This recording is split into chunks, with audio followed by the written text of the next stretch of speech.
Salut tout le monde,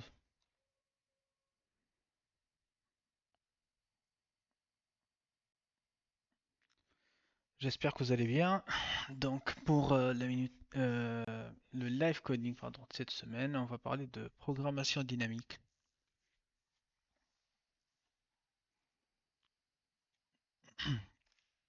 Donc j'ai préparé une petite présentation pour parler un peu de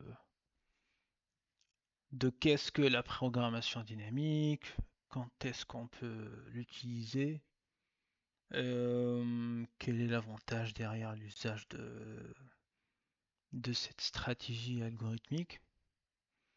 Et on va voir un exemple avec Fibonacci, une fonction classique type code naïf et l'usage de la programmation dynamique pour rendre l'algorithme plus performant. Et par la suite, on va voir comment l'implémenter pour résoudre quelques challenges techniques sur un LeetCode. Donc déjà, qu'est-ce que la programmation dynamique? C'est une c'est une technique algorithmique euh, qui consiste à résoudre un problème en le découpant, en le décomposant en de sous-petits problèmes. Euh, donc on va prendre un problème, on va le découper en petits problèmes. Et chaque petit problème, on va résoudre. Et la solution de chaque petit problème, on va la stocker quelque part pour qu'on puisse la réutiliser par la suite. On appelle ça de la mémorisation. Parce que puisque c'est un petit problème, on veut le résoudre et garder sa solution euh, dans un tableau ou dans un type de données selon le problème qu'on résout, selon le besoin. Mais l'objectif derrière ça aussi de pouvoir réutiliser des solutions qu'on a trouvées, on les stocke au lieu de refaire le calcul, donc ce qui va ralentir l'algorithme, ça va nous faire gagner du temps et rendre l'algorithme plus efficace. Et la fonction plus rapide aussi. Donc l'idée centrale derrière ça, comme je viens de dire, pour reformuler, quand on est face à un problème qui est un peu difficile, donc on peut utiliser la programmation dynamique pour le résoudre grâce au découpage en sous-petits problèmes simples et à la réutilisation des solutions, des résultats déjà trouvés en résolvant ces petits problèmes. Donc l'objectif c'est de ne jamais recalculer deux fois la même chose. Donc si on a un petit problème qu'on a déjà résolu, on a stocké sa valeur et qu'on va le revoir par la suite, dans d'autres itérations, on ne va pas refaire le calcul, ainsi de suite. Donc on va juste récupérer le résultat qu'on a trouvé. Et du coup, ce qui va éviter le recalcul pas nécessaire. Donc, pour appliquer la programmation dynamique, il faut avoir deux conditions ou deux propriétés doivent être présentes. Donc, sous petit problème qui se recouvre. Donc, le même calcul est refait plusieurs fois. Donc là, j'ai pris l'exemple, le fameux exemple de Fibonacci. Donc, on sait bien que en Fibonacci, f de n est égal à f de n moins 1 plus f de n moins 2. Donc ça, je vais l'écrire ici. F de n. Donc Fibonacci de n est égal à quoi? Est égal à Fibonacci de n moins 1 plus Fibonacci de n moins 2. Par la suite, on a d'autres exemples. Je vais vous montrer avec le calcul de temps pour voir la performance grâce à la programmation dynamique. Donc en gros, c'est-à-dire quoi? C'est-à-dire que Fibonacci de 5 est égal à Fibonacci de 4 plus Fibonacci de 3. C'est-à-dire quoi? C'est-à-dire en gros que Fibonacci de 4 c'est quoi? C'est Fibonacci de 3 plus Fibonacci de... Ouais, donc Fibonacci de 4, pardon, c'est Fibonacci de 3 plus Fibonacci de 2. Pareil, donc Fibonacci de 3 est égal à quoi? Est égal à Fibonacci de 2 plus Fibonacci de 1. Bon, je vais mettre en gros ça, tac, pour que vous puissiez comprendre comment ça tourne. Et par la suite, pareil, Fibonacci de 3 est égal à Fibonacci de 2 plus Fibonacci de 1. Fibonacci de 2 est égal à Fibonacci de 1 plus Fibonacci de 0, ainsi de suite. Donc on voit qu'il y a des choses qui se répètent déjà là. Euh, pour calculer fib de 5, on fait fib de 4 plus fib de 3. Là, on calcule le 3 et par la suite, on va recalculer ainsi de suite. Donc, on voit bien qu'il y a du calcul pas nécessaire. Et j'ai déjà fait un schéma pour simplifier la chose. En gros, Fibonacci de 5, c'est quoi? C'est fib de 4 plus fib de 3. Et fib de 3, c'est quoi? C'est fib de 2 plus fib de 1. Et fib de 4, c'est quoi déjà? C'est fib de 3 plus fib de 2. Donc il y a des choses recalculées. Donc là déjà le fib de 2 il est recalculé, le fib de 3 est recalculé, ainsi de suite. Donc on va voir par la suite comment calculer ça. Donc ça c'est le calcul, un calcul naïf où il n'y a pas de mémorisation. La deuxième condition, donc on a dit pour réussir, pour appliquer la programmation dynamique, il faut avoir deux conditions, deux propriétés doivent être présentes. La première, c'est que on peut on peut découper notre problème en sous-petits problèmes qui se recouvrent. Et la deuxième propriété, c'est d'avoir une structure optimale. C'est-à-dire que puisqu'on va découper notre problème en sous-problèmes, la solution optimale du problème global dépend des solutions optimales des sous-problèmes. Donc, puisqu'on va découper notre problème en sous-problèmes, la solution optimale, la solution des sous-problèmes doit être optimale. Parce que la solution des sous-problèmes euh, sur laquelle est basée la solution globale. Donc là, on a quelques exemples. Le chemin le plus court où le maximum d'une somme dépend des maximums partiels. Donc on va voir par la suite un peu plus de détails quand je vais vous montrer par la suite et avec quelques résolutions d'exercices. Le type du problème typique. Donc dans quel cas l'usage de la programmation dynamique, bon, vous pouvez trouver en français, en anglais plutôt, DP, c'est son acronyme pour dire Dynamic Programming. Euh, Quand est-ce que on peut utiliser la programmation dynamique? Quand un problème peut être découpé en sous-problèmes identiques, ça c'est important aussi. Des sous-problèmes se répètent, c'est-à-dire que des fois on a un problème, on va découper en sous-problèmes, mais les sous-problèmes vont être 3, 4, 5 problèmes différents. Et la solution globale dépend des solutions partielles. Donc pour schématiser un peu plus la chose, on a notre problème, on essaie de découper en sous-problèmes. Donc il y a la même chose qui va se répéter. Pour optimiser et améliorer notre algorithme, on va faire de la mémorisation. Donc on va stocker les valeurs quelque part dans un tableau ou autre pour qu'on puisse réutiliser déjà euh, les solutions des sous-problèmes qu'on a pu résoudre.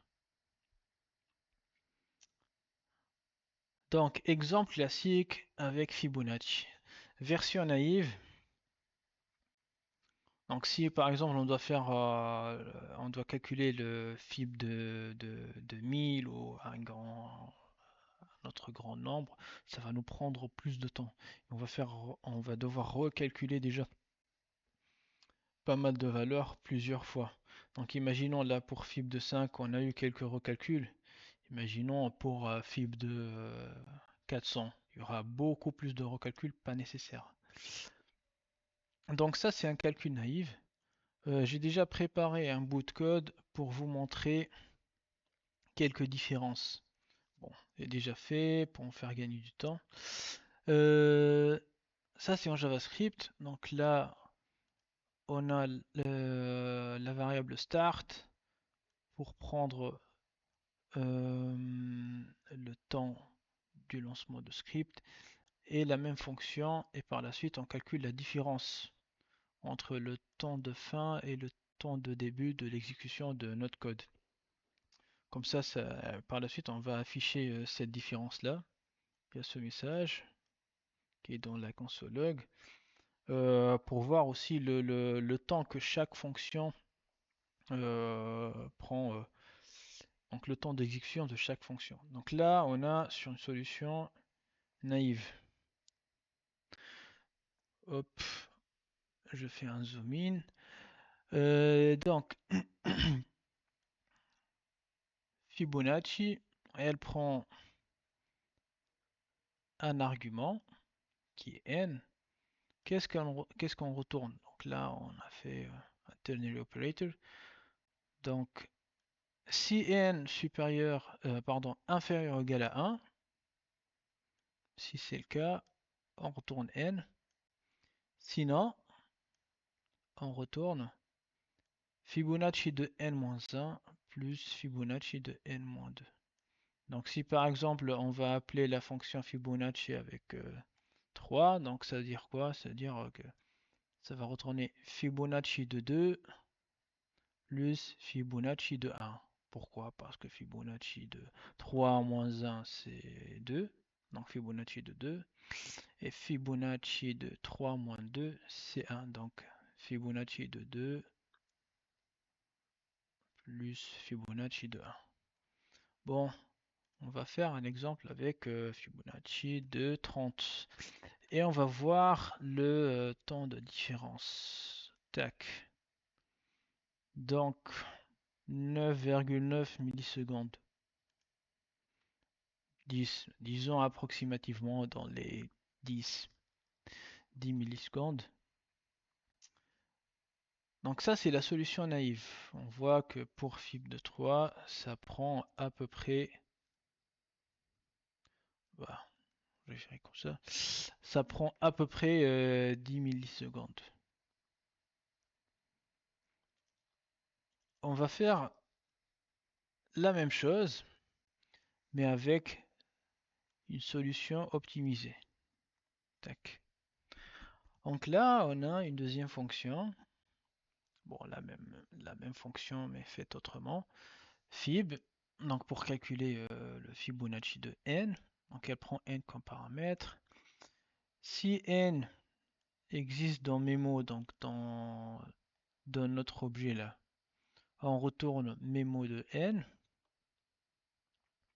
Si n inférieur ou égal à 1, on retourne 1. Sinon, qu'est-ce qu'on fait? On va faire le calcul, mais on va le stocker dans notre objet quand même. Donc on met dans l'objet mémo, on met n et son résultat. Comme ça, si ça va être réutilisé, Si on va en avoir besoin par la suite, on la cherche déjà dans le tableau. Si on la trouve, on retourne sa valeur. Donc on va pas passer par tout ça. Et si elle existe, on va pas refaire ça. Parce qu'on voit bien que déjà dans un petit exemple, il y a déjà pour fibre de 5, il y a pas mal de choses qu'on recalcule. Fibre de 2, fibre de 3, ainsi de suite. Donc là, la première chose, si elle n'existe pas, si elle existe dans notre objet, on la retourne. Si elle n'existe pas, bon, on va voir si n inférieur ou égal à 1, on retourne n. Sinon, on va calculer son résultat et on va la stocker dans notre objet.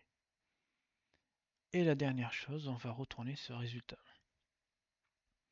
Et on va voir avec cette solution, fibre de 30, ça prend combien de temps pour calculer. Donc on a vu déjà qu'avec la solution naïve, ça nous a pris 10 millisecondes. Donc avec cette solution où on stocke les données dans un objet, donc on fait de la mémorisation, ça va prendre combien de temps? Tac, 2,5 millisecondes. Donc on divise le temps par 4. Ça nous fait gagner beaucoup de temps quand même.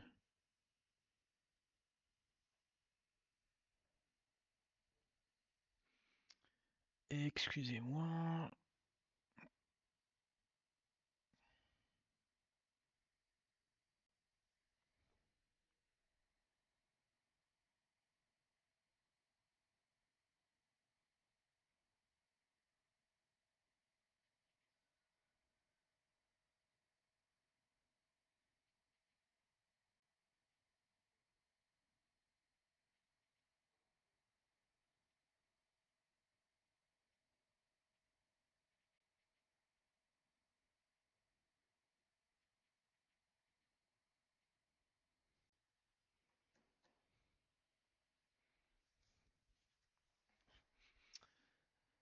Alors, on voit bien que la mémorisation fait gagner du temps. Et ça, c'est un des avantages de la programmation dynamique. Après, il y a deux formes, donc deux types, ou plutôt deux façons de faire aussi, si je peux dire ça autrement, euh, d'implémentation d'épée. Donc soit du top-down, soit du bottom-up. Donc soit de haut en bas, soit de bas en haut. Ça dépend de nos besoins, de qu'est-ce qu'on a comme données, qu'est-ce qu'on va calculer, ainsi de suite. Donc pour le Fibonacci, on peut faire par exemple les deux. Après, il y en a des fois une stratégie qui est meilleure que l'autre.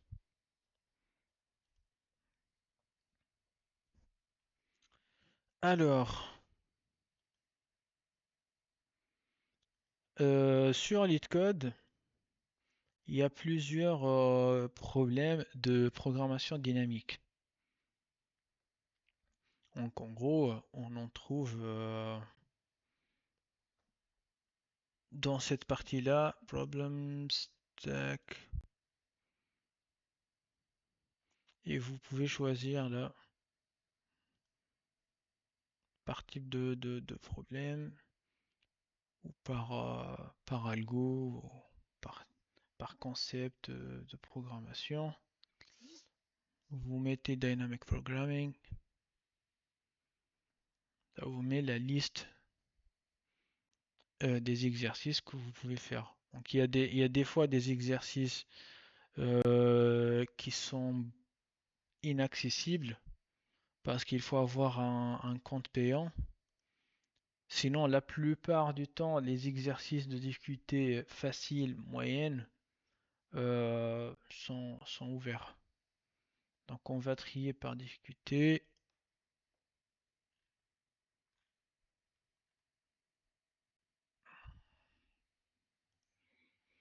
Alors, bon, j'ai pu identifier deux Donc il y a le triangle de Pascal et climb and stairs. Donc, pour ces deux exercices, on va appliquer de la programmation dynamique.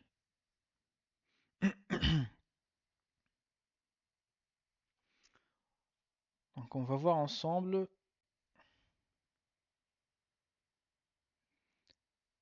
la solution de cet exercice. Climb stairs.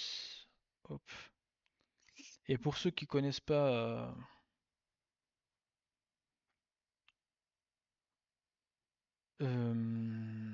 LeetCode, en gros l'interface est simple. Il y a la description et l'énoncé de l'exercice. Et il nous donne des exemples des fois pour mieux comprendre qu'est-ce qui est attendu, ainsi de suite, comment ils vont tester notre code. Et si on est vraiment bloqué, bon, il nous donne des contraintes aussi, selon les conditions, les paramètres qu'on va passer à notre fonction, ainsi de suite. Et les sujets, donc les notions, les concepts techniques liés à notre exercice. Bon, cette partie, je peux pas la voir parce que j'ai pas d'abonnement. Mais pour la partie companies, ils nous mettent, par exemple, cet exercice ou ce type d'exercice. On peut le trouver dans l'entretien d'embauche de telle et telle entreprise. Et les hints sont des astuces. Donc si on est bloqué, on a besoin d'aide, on peut cliquer sur hint. Donc des fois on nous donne 2, 3, ça dépend de la complexité du problème à résoudre.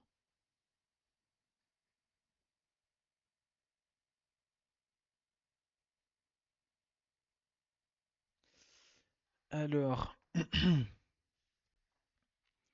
donc là on a un seul hint. To reach end step, what could have been your previous steps? Donc là, pour retourner à l'exercice, you are climbing a staircase, takes n steps to reach the top.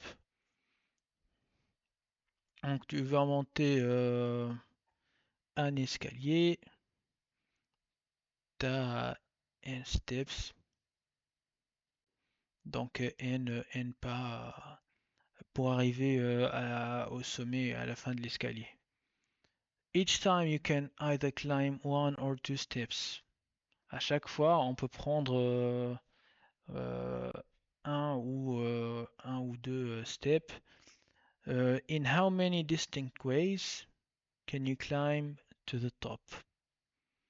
Donc, quel est le nombre, quel est le nombre de possibilités, comment je peux traduire ça? Quel est le nombre de façons distinctes pour, euh, pour monter jusqu'au sommet de l'escalier, jusqu'à la fin de l'escalier?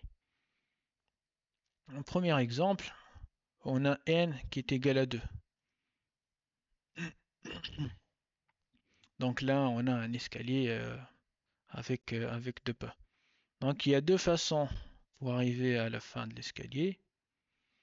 Donc soit on fait un step et un step, soit deux steps et c'est tout. Donc là, on nous explique avec des exemples pour mieux comprendre. Deuxième exemple, on a trois steps. Et l'output, donc ce qui est attendu de nous en tant que euh, ce qui est attendu de nous comme résultat, si le n est égal à 3, c'est 3. Donc, there are three ways to climb to the top. Donc, il y a trois manières différentes pour arriver à la fin de l'escalier. Si on a trois steps, soit à chaque fois je prends un step et un step, soit je fais 1, 2, soit je fais 2, 1. Déjà là, je constate quelque chose. Parce que déjà, si L'escalier a un seul step. Donc il y a une seule solution possible, qui je prends juste un step, c'est tout. Et s'il y en a deux, j'ai deux solutions. Soit je prends un et un step, soit je prends deux steps.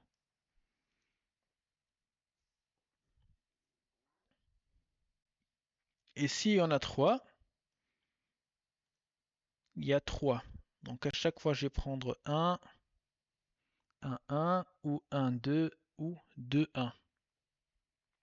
Déjà, je constate, c'est une observation, ça ne veut pas nécessairement dire que c'est toujours le cas ou ça va être forcément la, la- la solution ou la bonne approche pour tout type d'exercice.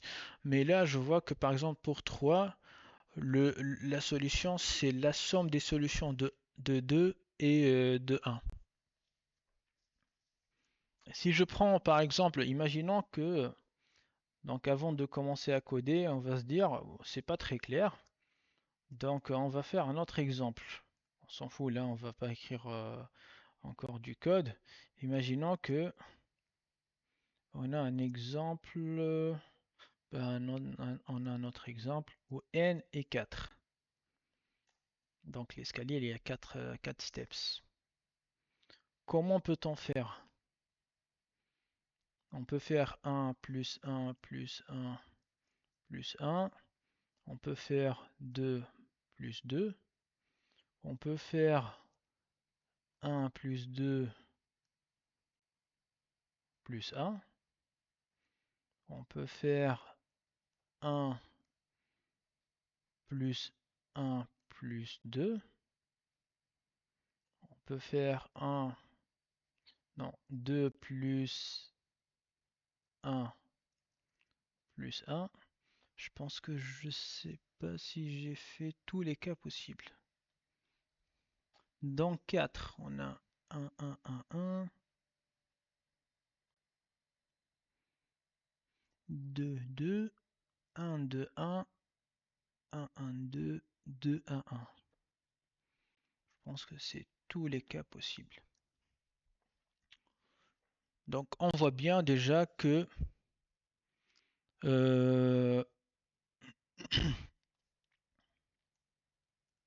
bon, on va les écrire ici. Exemple n est égal à 1. Donc il y a une seule solution. Il n'y a que 1. Exemple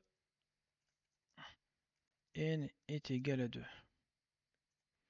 Donc là, comme on vient de dire, comme déjà écrit, 1, 1 ou 2. Exemple n est égal à 3.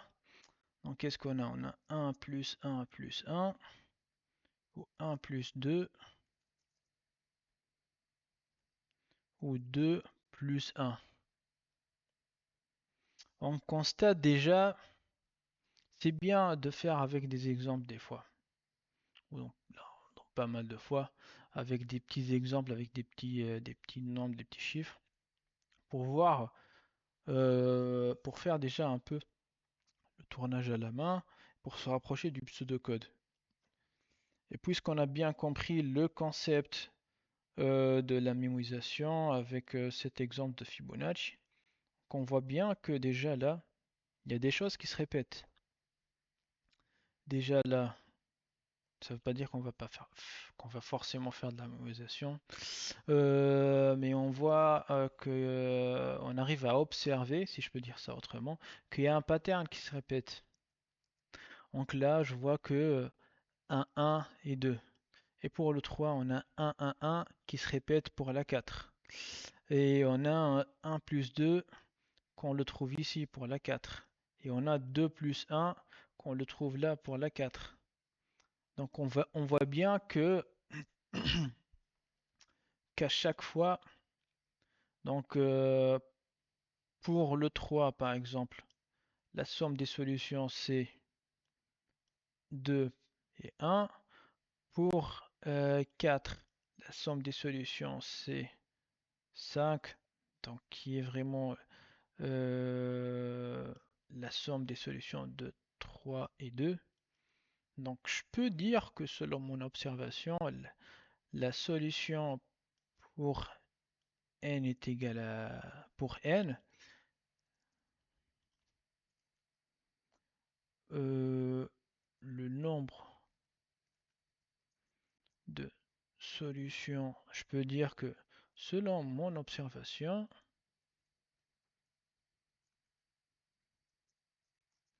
le nombre de solutions possibles pour n est la somme des solutions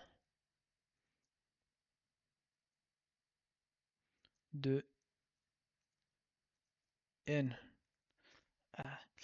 de n-1, je voulais faire ça, plus n-2. Est-ce que c'est juste valable pour ces petits exemples ou pas? Il me semble que c'est pas le cas parce que comme je viens de l'expliquer, on observe qu'il y a un pattern qui se répète. Donc qu'est-ce qu'on va dire? On va dire déjà que on voit bien que si n est égal à 1, le nombre de solutions c'est 1. Si n est égal à 2, le nombre de solutions c'est 2. Donc il y a 1 ou 2, il n'y a pas d'autre. Bon, tout ça je vais mettre en commentaire. Tac.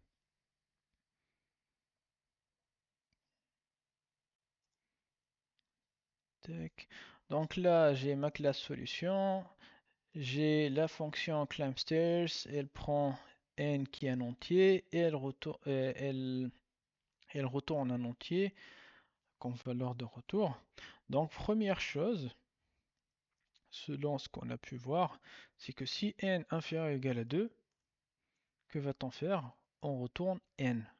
Parce que si n est égal à 1, on retourne 1. Si n est égal à 2, on vient de voir qu'il y a deux solutions. Et on sait bien que on s'en fout des nombres négatifs parce que dans les contraintes, ils nous disent que n va être entre 1 et 45 inclus.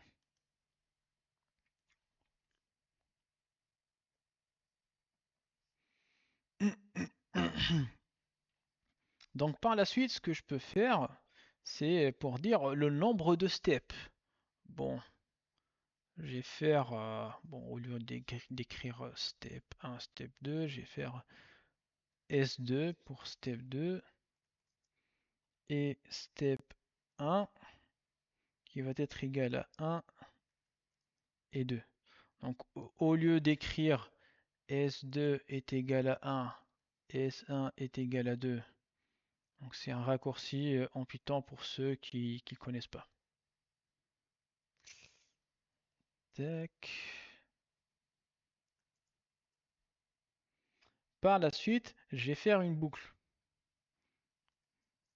Donc for, puisque j'ai pas besoin du compteur, de l'itérateur, pardon, j'ai juste besoin de la boucle. Donc je vais mettre ça comme ça. For underscore in range 3 à n plus 1, puisque ça c'est pas inclus, donc moi je vais aller jusqu'à n quand même, donc je mets n plus 1. Et pourquoi 3? Parce que pour 1 et 2 c'est géré. Donc si n inférieur ou égal à 2, je retourne n, donc que ce soit 1 ou 2. Et là je sais pour S2 j'ai 1, pour S1 j'ai 2. Donc là je commence à partir de 3. Et donc qu'est-ce que je vais faire? Pardon. on constate bien que, en gros, imaginons que mon S2 est celui-là, ok, pour n égale à 1. Et mon S1, c'est 2, pour n égale à 2. Ou on va prendre un autre exemple, qui est peut-être plus simple. On va prendre pour n égale à 2.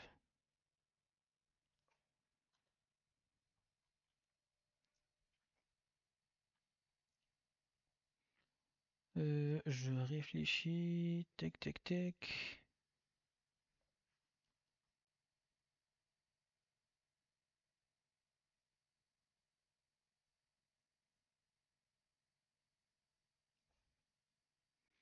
Ouais, on va prendre de la 4. Que ça soit. On a plus de steps et, plus concret et facile à comprendre. Je vais virer tout ça. Bon, en gros,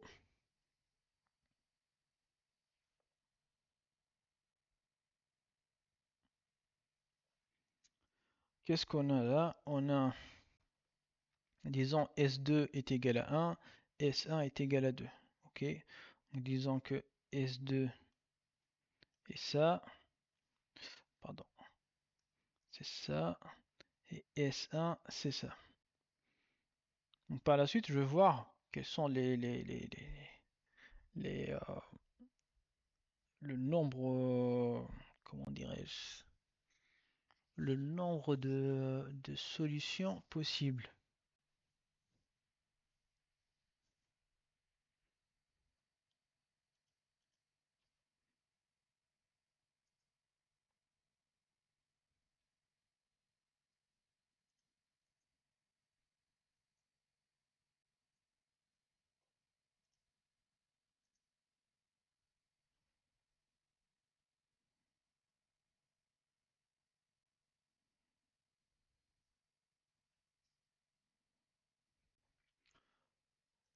En gros, je vais remettre ça.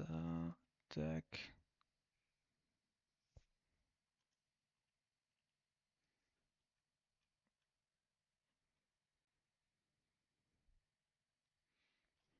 Pour expliquer autrement, S2 est égal à 1, S1 est égal à 2. Ok? Donc, disons que S2 c'est la solution pour 1 et que S1 c'est la solution pour 2. Si le n, si n est égal à 3, donc le nombre de solutions va être la somme de S2 plus S1. Donc, qui va être là, donc 1 plus 2, qui est égal à 3. Là, on voit bien que c'est 3.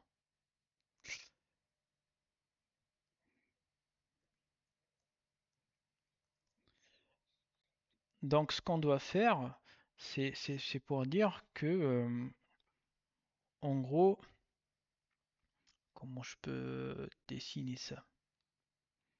En gros, on prend le nombre de solutions pour 1,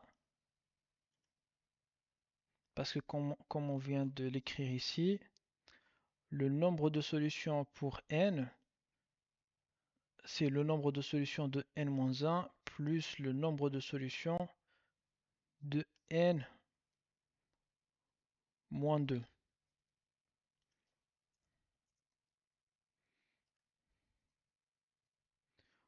Donc en gros, en gros, si par exemple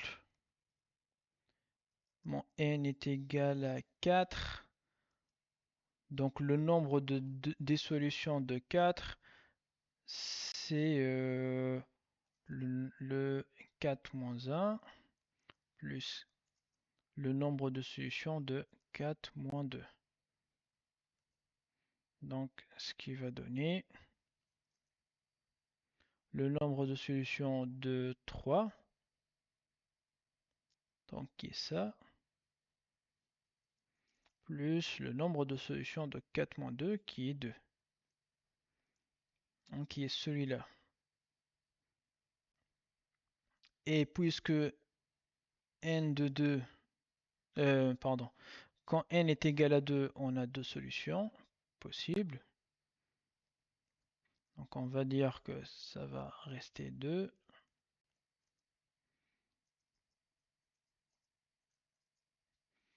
Et pour 3, le nombre de solutions possibles, quand n est égal à 3, le nombre de solutions possibles, c'est 3. Donc dans ce cas-là, le nombre de solutions possibles quand n est égal à 4, c'est le nombre de solutions quand n est égal à 3, plus le nombre de solutions quand n est égal à 2, donc qui est 3 et 2. Donc dans ce cas-là, c'est 5. Et avec le tournage manuel, on voit bien que c'est 5 là. Donc pour arriver à ça, en gros, imaginons que par la suite, pour n est égal à 5, je pense, normalement, le nombre de solutions doit être 8, parce que le nombre de solutions de 4 est 5, et le nombre de solutions pour 3, c'est 3.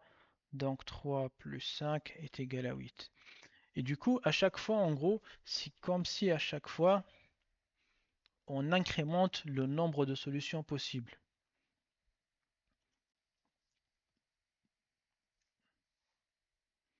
Donc ce qu'on va faire, c'est à chaque itération, on incrémente le nombre de solutions possibles, comme je viens de le dire.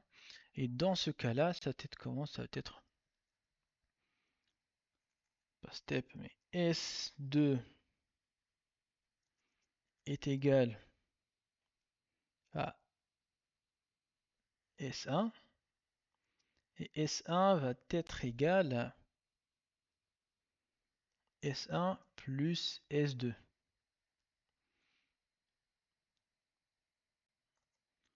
Donc à chaque fois, on va changer, on va passer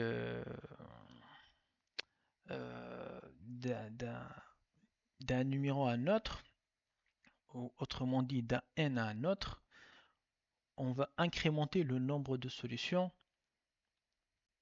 comme ici. Par exemple, là, imaginons que pour, euh, n est égal à 2,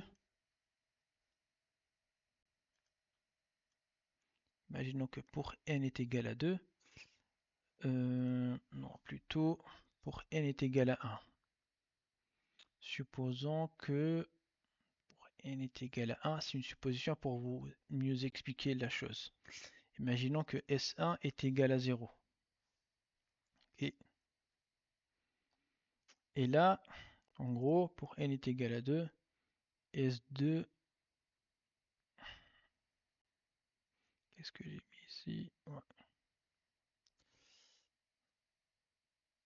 S1 est égal à 2. Tac.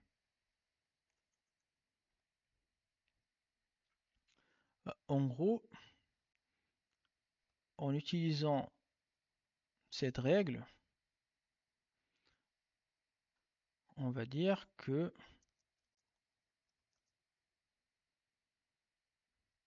S1 va être égal à S1 plus S2. Mais bon, S2 dans ce cas-là est encore égal à 0. Et que par la suite, S2 va être égal à S1 avant de l'incrémenter. Donc va être égal à 1. Donc à la fin de cet exemple, à la fin de ça en gros, on va voir S1 est égal à 2 et S2 est égal à 1. D'accord? Le nombre de solutions. Quand on passe à 3, qu'est-ce qu'on va avoir?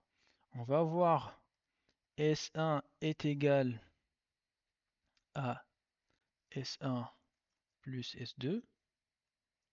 Donc qui va être égal 2 plus 1, donc 3. Et S2 va prendre l'ancienne valeur de S1 qui est là. Donc avant de changer S1, S2 prendre l'ancienne valeur qui est ici. Donc ça va être là. Donc là, S1, on voit bien que S1 à chaque fois, c'est le nombre de solutions possibles. Donc quand n est égal à 2, le nombre de solutions possibles c'est 2, S1 est égal à 2. Par la suite, on passe quand n est égal à 3, on va changer la valeur de S1 et sa valeur va être S1 plus S2. Donc ça, c'est comme un tracker du nombre de solutions possibles. Et à chaque fois, quand on passe d'un nombre à un autre, on va l'incrémenter. Donc là est égal à 3. On voit que S1 est égal à 3 qui représente le nombre de solutions possibles quand n est égal à 3. Et par la suite, quand n est égal à 4, S1 va être égal à quoi? Va être égal à S1 plus S2. Donc, ça va être égal à 3 plus 2, qui est égal à 5, qui est égal au nombre de solutions possibles quand n est égal à 4. On voit bien qu'il y a 1, 2, 3, 4, 5 solutions possibles. Et S2 va prendre l'ancienne valeur de S1, donc qui est égal à 3. Et ainsi de suite. Donc, ce que je voulais vous présenter avec un autre support, mais je sais que c'était peut-être un peu embrouillant, mais j'espère que c'est plus clair comme ça. En gros, c'est pour dire que on a le nombre de solutions possibles des premières solutions. En gros, c'est un peu comme Fibonacci. Et par la suite, quand on passe d'un nombre à un autre, on prend le nombre de solutions possibles des nombres précédents et on se base sur ça. Et à chaque fois, on incrémente. En gros, finalement, c'est aussi simple que ça. Mais le seul problème, c'est que là, quand je mets S1 égale à S1 plus S2 et que par la suite, je mets S2 est égal à S1 en vrai, j'ai déjà changé le S1. Donc, moi, j'ai besoin de la valeur de S1 pour la mettre dans S2 avant le changement de la valeur de S1. Donc, moi, pour cette partie-là, je vais mettre la valeur de S1 dans cet état-là et pas dans cet état-là en vrai. Donc, la solution est simple. Dans le code, je vais tourner au code, je vais pouvoir faire tout simplement tmp égale S1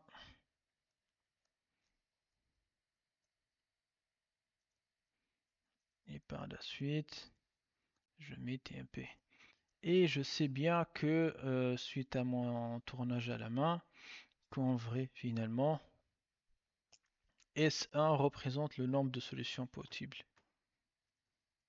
Tourne S1 et normalement ça doit être bon. Je vais virer tout ça.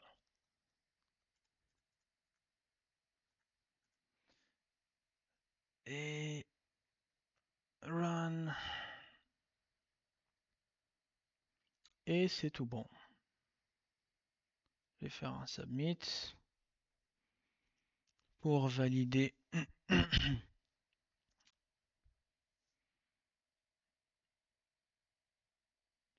Pour valider ma solution, donc ça marche bien.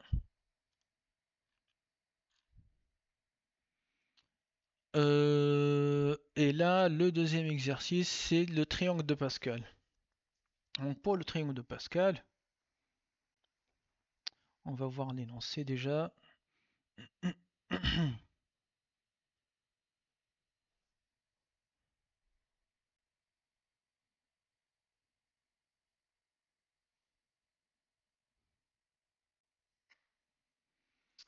Donc, pour cet exercice, given an integer number rows, donc on nous donne un entier qu'on appelle number rows, je pense pour dire number of rows, numéro de lignes dans une table. Return the first number rows of Pascal's triangle. Donc on doit retourner la première rangée du triangle de Pascal. In Pascal's triangle, each number is the sum of the two numbers directly above it as shown. Donc dans un triangle de Pascal, chaque nombre est la somme des deux nombres sur lesquels il est directement. Donc c'est plus simple de voir l'image et de comprendre. Qu'on a 1, 1, et du coup 2 là, c'est la somme des deux nombres au-dessus. Là 3 là, c'est la somme de 1 et 2, pareil de ce côté-là. À condition, en gros, c'est que les alentours là doivent être toujours égal à 1.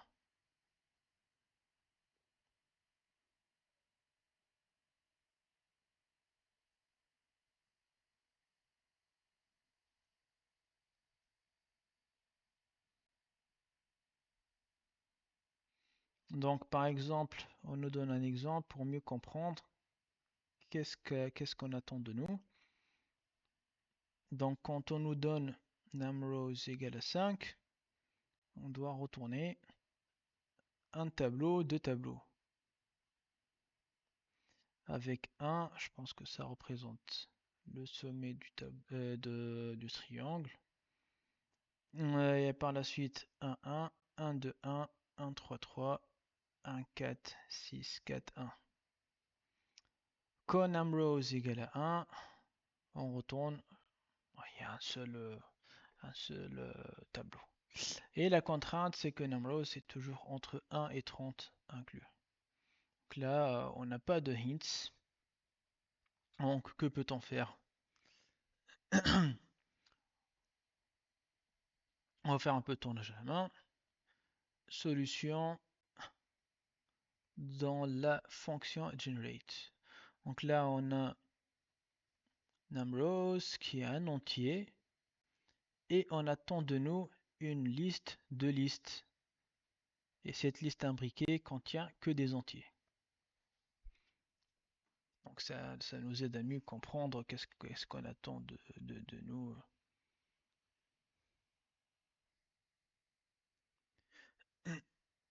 Excusez-moi juste un instant. Tac.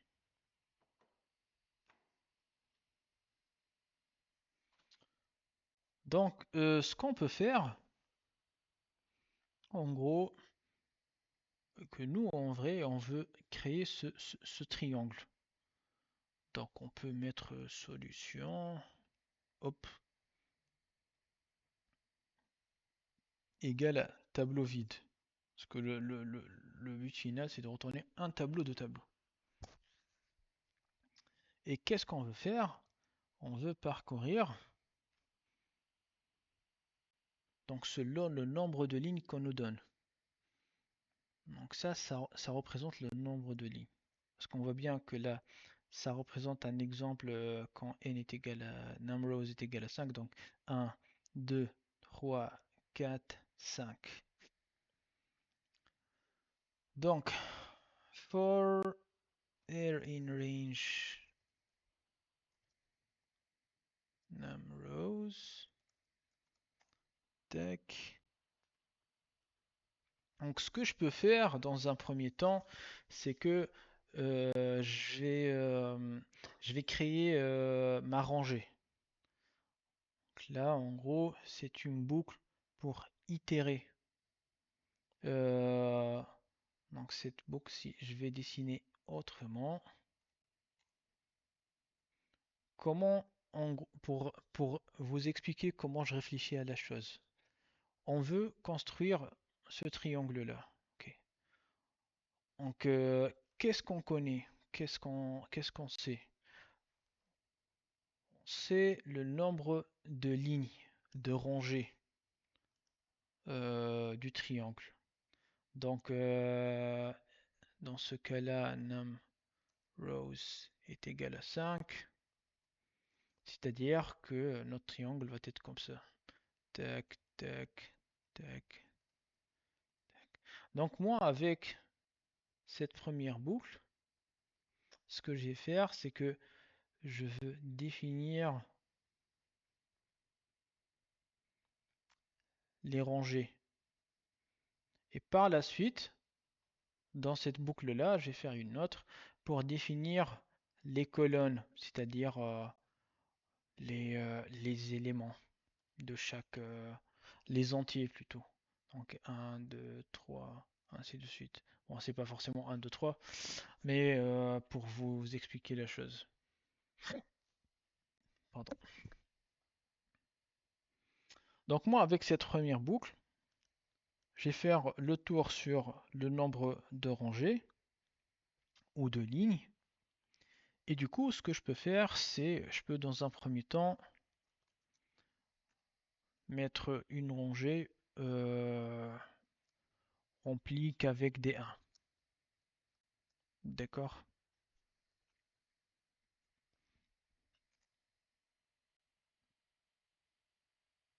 Donc je vais mettre que des 1. C'est pas grave, par la suite, au moins je dois mettre quelque chose pour que je puisse les changer par la suite. Et pourquoi des 1, forcément? Parce que je sais que dans les edges du triangle, on change pas. On change que ce qui va être à partir de la troisième colonne, comme on voit bien dans l'image partagée.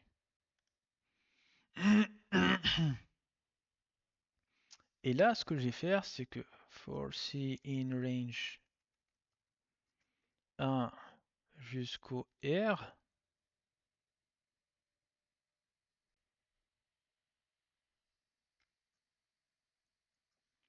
donc R, c'est ça. Donc, tac, tac, tac. Bon, je vais mettre un peu plus d'espace pour que ce soit plus facile à lire. Donc, qu'est-ce que je vais faire? Je vais faire row de C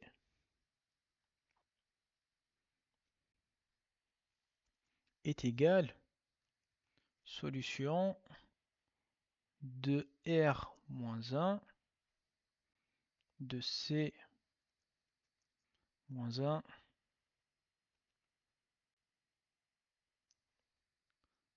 plus solution de R moins 1 de C. Ça veut dire quoi? Ça veut dire que row de C, qu'imaginons qu'on commence avec cette rangée-là, cette ligne-là. Donc row de C, c'est-à-dire le premier élément. D'accord? Voilà, je vais mettre 1. Donc le premier élément, sa valeur va être quoi? Sa valeur va être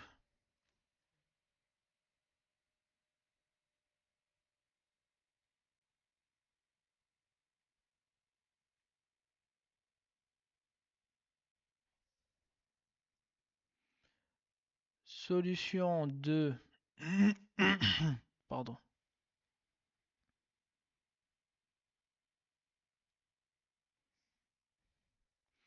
Solution de R-1 de C-1 plus solution de R-1 de C. C'est-à-dire que R-1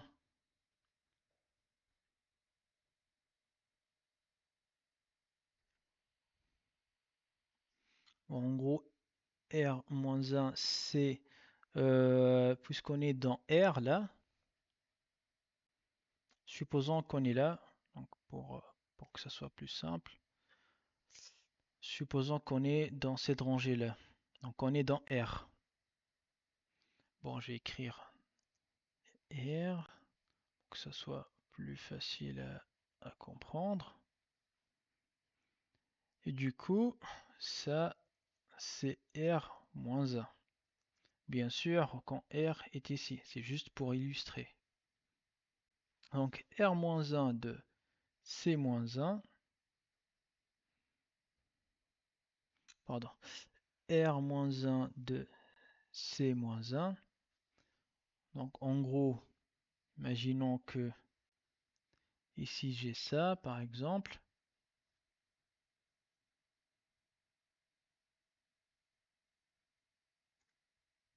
Ok. Et dans R j'ai ça. Et là, ce que je vais faire, c'est que je vais donner la valeur de ça. Pourquoi? Parce que cette deuxième boucle, elle parcourt de 1 à R. Donc comment dirais-je, les limites, elle va pas les gérer. D'accord? Bon, je vais prendre un truc plus simple. Allez. Hop. Je vais dire que prendre à partir de la troisième. Je vais faire. Hop.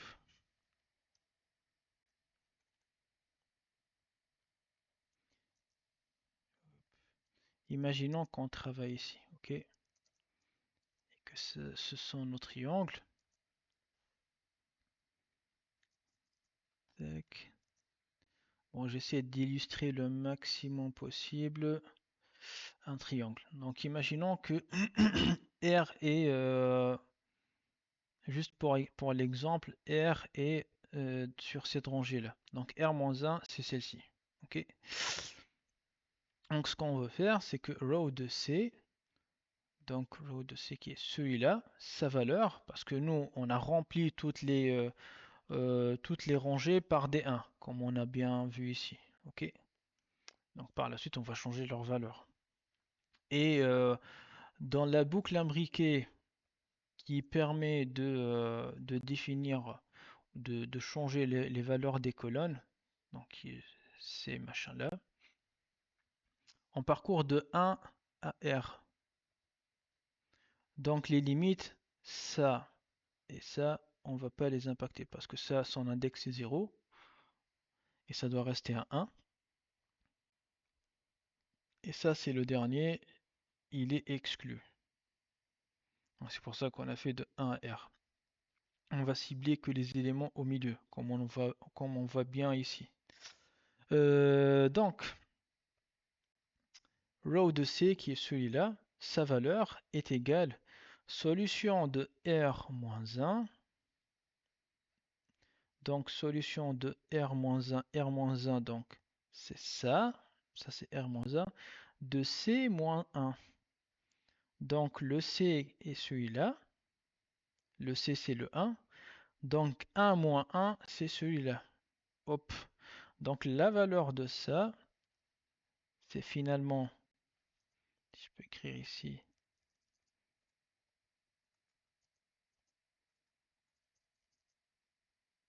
est égal à 1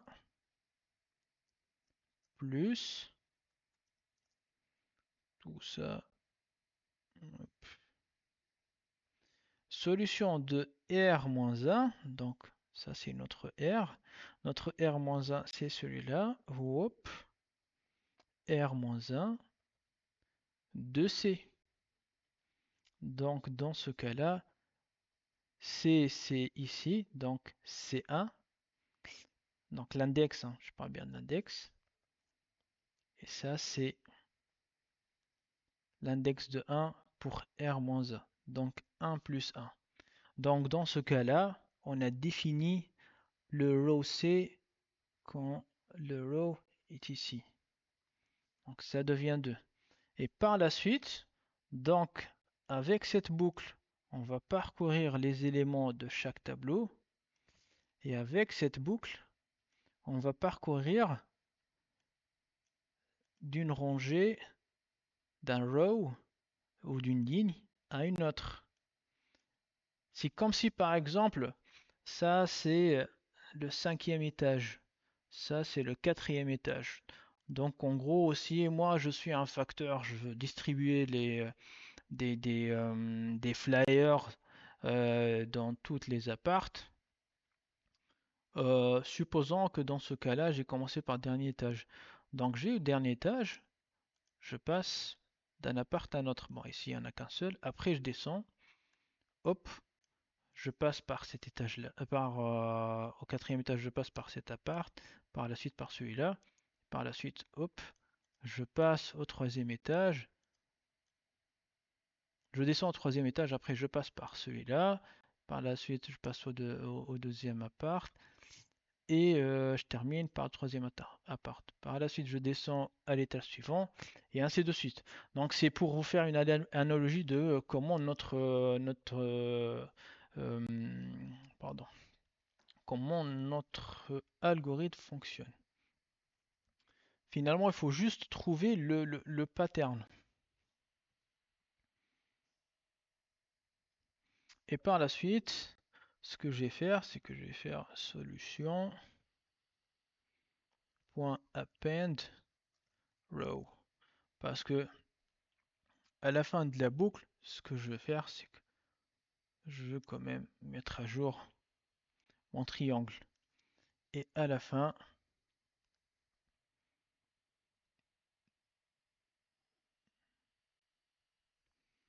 je veux retourner mon triangle.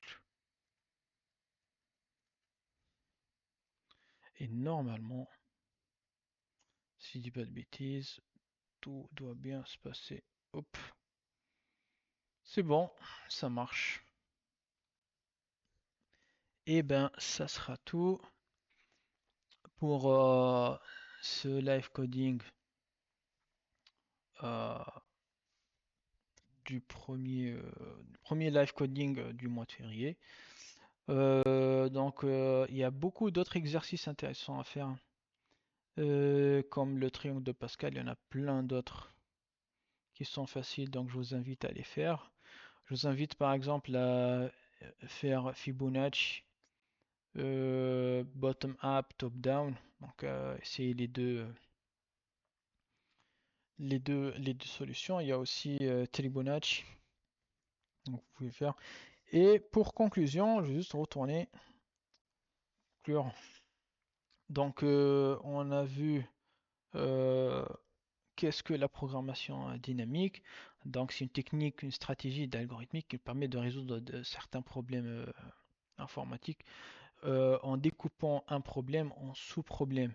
Euh, pour appliquer la programmation dynamique, il faut avoir deux conditions ou deux propriétés doivent être présentes. C'est que je suis capable de couper mon problème en sous-petits problèmes et les sous-petits problèmes se répètent. Euh, la solution optimale du problème global dépend des solutions optimales des sous-problèmes. Donc les solutions des sous-problèmes doivent être optimales parce que la solution globale dépend d'eux.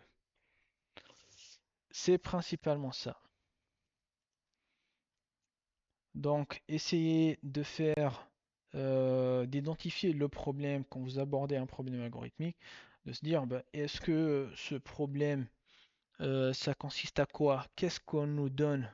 Qu'est-ce qu'on nous demande de faire? Quelles sont les contraintes? Qu'est-ce qu'on sait? Si c'est pas très clair, commencez dans un premier temps, essayer de résoudre le problème d'un point de vue logique. Oubliez le code. Donc, faites le tournage à la main, essayez de résoudre, de se dire, bah, on va prendre un petit chiffre, on va lui passer en tant que paramètre, on va voir comment ça marche, comme on a fait pour Climb the Stairs, comme on a fait, comme j'ai écrit sur l'éditeur. Bon, sur un tableau blanc avec d'autres outils de visualisation comme Miro ou des flowcharts, c'est plus facile, plus parlant. On aurait pu faire ça, mais ça aurait pris plus de temps, mais je pense que ça aurait été plus facile à expliquer. Donc, essayer de résoudre le problème d'un point de vue logique, oubliez vraiment les langages de programmation, le C, le Python, peu importe. Euh, Essayer de résoudre d'un point de vue logique.